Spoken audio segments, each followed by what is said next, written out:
The saying goes that for every action, there's an equal and opposite reaction. So that must mean for every disastrous episode of The Acolyte comes House of the Dragon ready to swoop in and save the day. And I'm glad to say that Season 2, Episode 2 did not disappoint.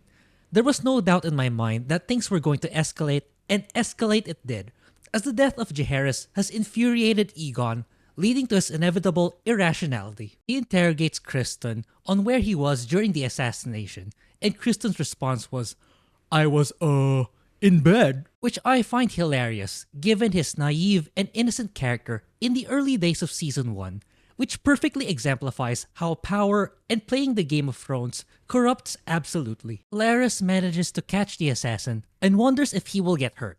I honestly prefer if he just begged for forgiveness or just remained silent, as nobody expected for him to continue living.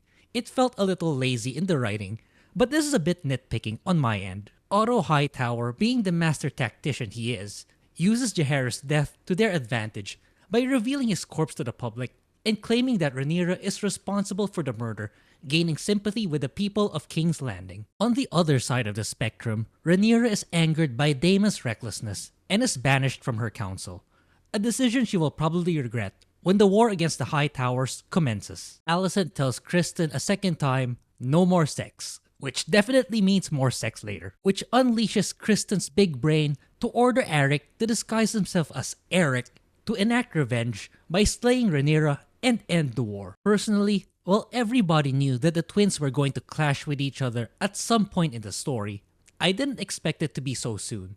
Whether or not this remains faithful to the books is for you or the comment section to inform me. But with only 6 episodes remaining, it is understandable that the pacing is going faster this time around. Aemond of all people is at the brothel, realizing that he is seen as a threat, which definitely elevated his ego, which may bite him in the ass sometime during the war. Though I did appreciate the nuance where he showed some humanity by lamenting on the death of Lucerys. As for the soldier who saved Colorys, as of now, I honestly could not care for his arc, as he will definitely be recruited to serve Colorys during wartime.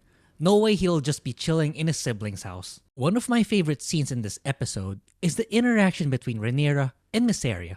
Had Rhaenyra ordered her death for being an opportunistic information broker, Rhaenyra could have met her demise at the hands of Eric. Aegon, in his continued rage, orders the execution of all the rat catchers to ensure that the murderers responsible for the death of Jaehaerys have been accounted for, which jeopardizes the public's perception of the king and Otto's plans. Let's face it, everybody knew that at some point Otto was going to lose control over Aegon, and lose control he did.